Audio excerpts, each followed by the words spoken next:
Assalamualaikum warahmatullahi wabarakatuh. Salam berbahagia untuk kita semua. Saya perwakilan dari kelompok 5 yang beranggotakan Andika Mandala Putra dengan NPM 2011080297. Saya sendiri Cindy Juliati dengan NPM 2011080278. Dea Intan Oktavia dengan NPM 2011080247 dan Dini Rahmatiara dengan NPM 2011080054. Di kesempatan kali ini saya akan menyampaikan materi kelompok mengenai layanan BK Karir di berbagai jenjang pendidikan, yaitu sekolah menengah atas atau madrasah aliyah dan perguruan tinggi. Baiklah, bagi teman-teman silakan disimak materinya. BK Karir di SMA. Penggunaan istilah karir di dalamnya terkandung makna pekerjaan dan jabatan sekaligus rangkaian kegiatan dalam mencapai tujuan hidup seseorang. Istilah bimbingan karir mengandung konsep yang lebih luas. Peran dan tugas konselor tidak hanya sekedar membimbing siswa dalam menentukan pilihan-pilihan karirnya, tetapi dituntut pula untuk membimbing siswa agar dapat memahami diri dan lingkungannya dalam rangka perencanaan karir dan penetapan karir pada kehidupan masa mendatang.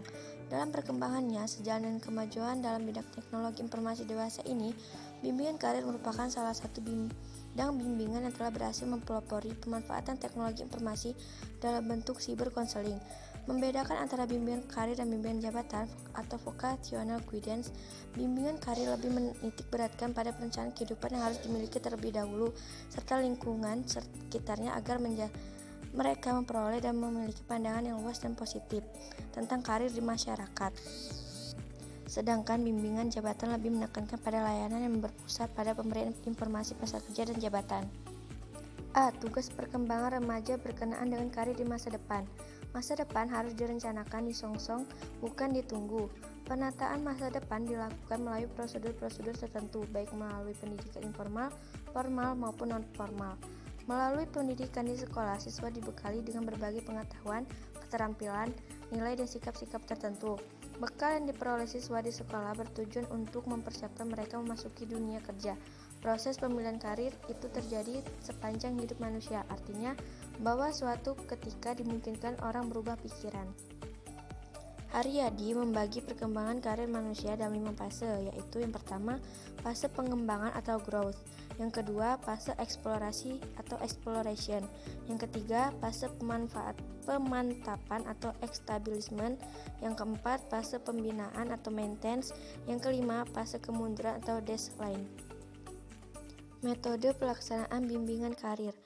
Penyampaian layanan karir di sekolah dapat dilakukan dengan metode tertentu yang sesuai dengan isi materi dan kebutuhan siswa serta kemampuan pembimbing. Metode pemberian informasi karir dapat ditempuh melalui metode kelompok untuk masalah-masalah yang sifatnya kelompok dan metode individual untuk masalah yang sifatnya pribadi. Pentingnya pelaksanaan bimbingan karir bagi siswa di sekolah. Bimbingan konseling di SMA mengandung konsekuensi terhadap peran dan tugas konselor dalam memberikan layanan bimbingan terhadap siswanya. Peran dan tugas konselor tidak hanya sekedar membimbing siswa dalam menentukan pilihan-pilihan karirnya, tetapi dituntut pula untuk membimbing siswa agar dapat memahami diri dan lingkungannya. BK Karir di perguruan tinggi berfungsi untuk mendesain beraneka program komputer sebagai alat bantu dalam memperoleh informasi karir di masa depan. Selain itu, di pusat bimbingan karir ini tersedia bahan informasi karir dalam bentuk terbitan atau cetakan, audiovisual dan program komputer, serta alat tes atau asesmen untuk mengukur minat dan bakat. Pentingnya bimbingan karir di perguruan tinggi. Urgensi bimbingan karir merujuk pada tujuan dari dilaksanakannya bimbingan karir itu sendiri, yang pada dasarnya berawal dari kebutuhan peserta layanan terhadap berbagai informasi terkait karir yang akan dijalani. Untuk tahapan yang termasuk dalam perkembangan dan periode tahapan karir individu adalah mengambil keputusan untuk memilih pekerjaan tertentu. Baiklah, sekian materi yang dapat saya sampaikan dari kelompok 5. Lebih dan kurangnya saya mohon maaf. Dan saya ucapkan terima kasih. Wassalamualaikum warahmatullahi wabarakatuh.